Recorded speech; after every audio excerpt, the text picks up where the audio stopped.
복된 소식 아름다운 소리 AM 1590kHz 시카고 기독교 방송입니다.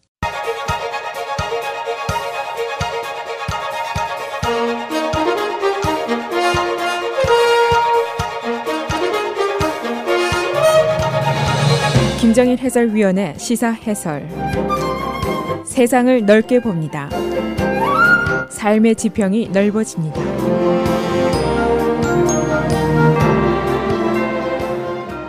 시사 해설입니다. 트럼프 대통령이 지난 48시간 동안에 아주 강력한 원투 펀치를 맞았습니다. 화요일에는 워러게이트의 폭로기자였던 밥 우드워드가 쓴 책이 있는데 그 제목이 Fear입니다. 그 내용이 등장을 했고, 그리고 바로 다음날 수요일에는 뉴욕타임스의 투고란에 실린 익명의 저자가 쓴 기사가 있었는데 이것이 매우 내용이 충격적이었습니다. 그런데 두 건이 모두 트럼프 대통령의 통치력 부족을 지적하는 강력한 내용이었는데 두 건이 모두 바로 화이트하우스 내부에서 나온 이야기라는 점이 특별합니다. 밥 우드워드는 오랫동안 여러 명의 화이트하우스 내 트럼프 측근들의 말을 인터뷰한 결과를 쓴 것이고, 그리고 뉴욕타임스의 앞에드란에 게재된 기고문은 이름은 익명이지만은 저자가 화이트하우스 내의 고위 관리라는 것은 밝혀진 사실입니다. 뉴욕타임스의 편집 책임자는 그가 누구인지 안다고 얘기를 했고, 그러나 밝히지는 않겠다고 말했습니다. 평소에도 측근들로부터의 충성심을 매우 중요하게 생각해온 트럼프로서는 아주 곤혹스러운 입장에 빠지게 됐습니다. 그는 어제 즉각 이 두 건에 대해서 반격을 시도했고, 또 누가 과연 소수원이냐, 그래서 화이트하우스 내에 마녀 사냥이 시작이 됐습니다.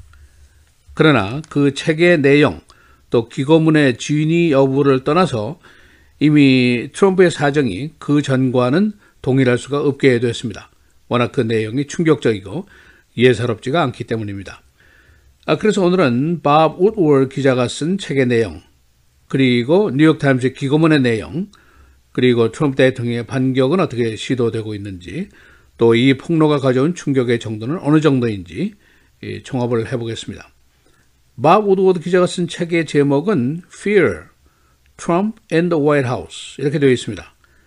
그가 수백 시간 동안 수십 명의 소수원들을 인터뷰해서 녹음을 하고 트럼프의 화이트하우스를 기술한 것인데, 한마디로 말한다면 18개월 동안의 그의 대통령직에 대한 기소문이다 라고 얘기를 할 수가 있습니다. 이 책에 기술된 트럼프와 그의 화이트하우스는 혼란함과 무력함, 그리고 무질서의 모습이었습니다. 그리고 트럼프의 측근들조차도 그의 불안정성, 또 무식함에 매우 익숙해지고 있다는 기술을 하고 있습니다. 그의 책에 나타난 중요한 사실들을 요약하면 이런 것들입니다. 러시아 조사가 트럼프는 수십 번 나는 숨길 것이 없다라고 대표를 했습니다만, 트럼프와 그의 측근들에게 가장 중요한 우려와 불안의 근본이라고 얘기가 되어 있습니다. 그리고 특검 말러가 트럼프의 변호인들과 계속해서 직접 신문에 대한 흥정을 벌이고 있었습니다. 그리고 보좌관들이 트럼프의 중요 이슈에 대한 지식의 결핍, 여기에 대해서 반복적으로 놀라고 있다는 대목도 나옵니다. 또 한 가지, 존 켈리 비서실장 등 최측근들의 내심에 트럼프에 대한 반감이 숨어 있더라, 그런 내용도 들어있습니다. 예를 들면 이 책 속에서 켈리 비서실장이 트럼프를 idiot, 바보라고 부르는 장면이 나오고, 또 그가 화이트하우스를 crazy town이라고 부르기도 합니다. 그런가 하면은 메리스 국방장관은 트럼프가 5학년 또는 6학년짜리 이해력을 가졌다, 그런 비난을 하는 장면도 나옵니다. 트럼프 대통령은 어제 이 책에 대한 강력한 반론을 제기하면서 이 책은 픽션, 소설에 불과하다라고 그 정당성을 부정했습니다. 그리고 켈리 비서실장 또 메리스 국방장관이 직접 나와서 자신들이 트럼프를 이디엇이라고 또는 5학년, 6학년짜리라고 부른 적이 없다고 부인을 했습니다. 트럼프 대통령은 밥 우드워드 기자와 이 책과 관련해서 직접 통화까지 한 적이 있습니다. 우드워드는 통화 전에 대통령과의 대화를 녹음해도 좋겠느냐고 허락을 받고 녹음까지 했습니다. 우드워드가 내가 6명에게 이 책에 대한 귀하에 직접 진술 내용을 듣고 싶어서 대화를 요청했었다라고 말을 했더니 트럼프는 그런 말을 들은 적이 없다라고 부인을 하는 장면이 이 녹음 속에 나오게 됩니다. 그 다음에 뉴욕타임스의 업에드에 실린 기고문입니다. 그 제목이 나는 트럼프 행정부 내의 저항 세력의 하나이다 이렇게 되어 있습니다. 이 기고가는 Senior Official이라고만 뉴욕타임스에 소개가 되어 있습니다. 뉴욕타임스의 업에드 페이지는 일반 기사 편집과는 다른 부서에서 다루고 있는데 일반적으로 기고가의 이름이 있고 기고문의 가치가 있을 때만 게재가 됩니다. 그러나 이번에는 편집 책임자만이 기고자의 신원을 알게 됐고 익명으로 이 기고문을 게재하게 됩니다. 매우 이례적인 일입니다. 그런데 그 이유는 국민들의 알 권리 충족을 위해서 가치 있는 기사의 내용이기 때문이다. 이렇게 판단을 했기 때문입니다. 기고자는 트럼프에 의해서 임명된 많은 사람들이 우리의 민주주의 기구를 보호하기 위해서 할 수 있는 일을 모두 하기로 결심했다라고 쓰고 있습니다. 그런데 단서를 붙이고 있는데 그 단서는 트럼프의 오도된 충동적인 일들이 와해될 때까지, 즉 그가 화이트하우스에서 없어질 때까지 이런 내용으로 쓰고 있습니다. 이 기고문에는 강요들 중에서 일찌감치 제25 수정헌법을 동원해야 한다는 귓속말까지 나돌았었다고 기술을 하고 있습니다. 제25조 수정헌법은 국가 비상시에 장관들의 과반수 찬성으로 대통령을 몰아낼 수 있는 그런 권리를 말하고 있습니다. 그러나 이 기고가는 이런 일이 헌정 위기를 가져올 수 있기 때문에 중단이 됐다고 밝히고 있습니다. 이 트럼프 대통령의 반격이 어제 오후부터 종일 계속이 됐습니다. 뉴욕타임스의 기고문 처리는 겁장이의 행동이다라고 반격을 했고 그의 트윗은 기고자를 반역자라고 낙인을 찍기도 했습니다. 트럼프 대통령 자신뿐 아니라 그의 지지자들이 소위 딥스테이트, 행정부 내의 반대 세력이 확실하게 존재하고 있다는 점을 인식하고 있고 이에 대한 이제 반격을 시도하고 됐는데 트럼프 대통령은 오늘 몬태나에서 연설 행사를 가질 계획입니다. 이 자리에서 더 강력한 반격을 할 것으로 예상이 됩니다. 사우스캐롤라이나의 린지 그램 상원의원은 아무리 그래도 트럼프 지지 세력을 깨지는 못할 것이라면서 화요일 수요일의 일들을 그 중요성을 일축했습니다.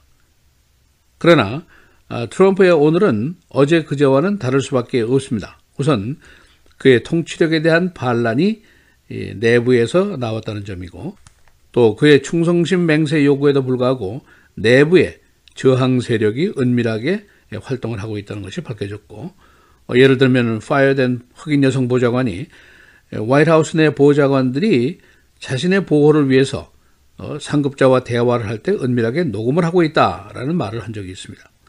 또 한 가지 트럼프에게 내부의 적이 아직도 많다는 것입니다. 정보, 안보팀, 그리고 법무부, 그리고 제프 세션스 법무장관, 존 켈리 비서실장도 믿을 수 없는 인물이라는 얘기는 나온 지가 오래됐습니다. 그리고 또 한 가지 400페이지짜리 밥 우드워드 기자의 책은 내주에 출간이 됩니다. 그러나 그 책 내용 이상의 것이 무엇이 또 있지 않겠느냐 하는 의문이 나오고 있습니다. 이 사람이 그 정확한 보도는 평판이 있는 것이고 그가 그 자신의 명예 실추를 원하지 않을 것이라는 근거에서 나온 이야기입니다. 그래서 트럼프의 깊은 고민은 앞으로도 좀 더 계속이 될 것이다. 그런 예상이 강합니다. 시사해설 김조일입니다.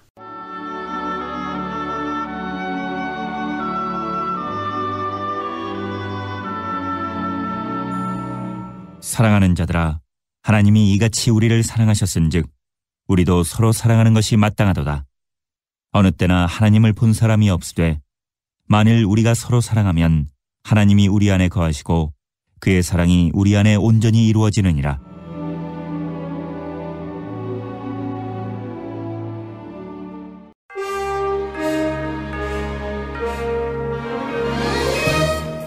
(9월 6일) 목요일 헤드라인 오늘의 주요 뉴스입니다.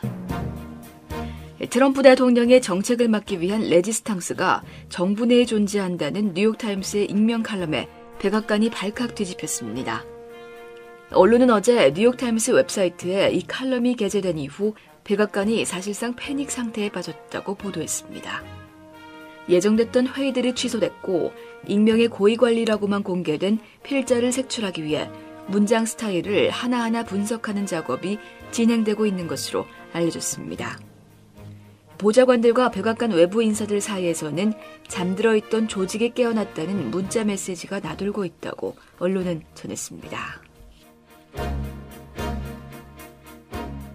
브렉 캐버누 연방대법관 지명자는 트럼프 대통령의 셀프 사면 관련 질문에 대해 한 번도 생각해보지 않은 문제라며 답변을 거부했습니다.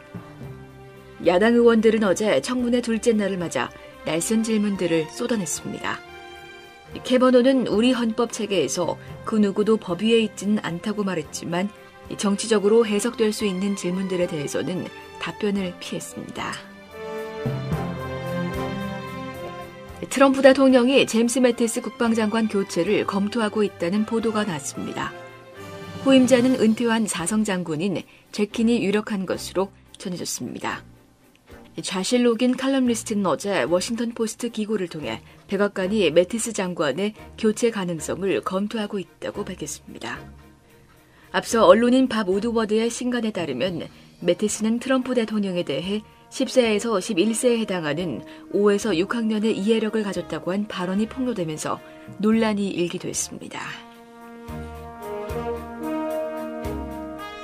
기록적인 폭염과 역대급 태풍이 간사이 지역을 강타한 이후 다시 홋카이도에 최대 진도 7의 강한 지진이 발생했습니다.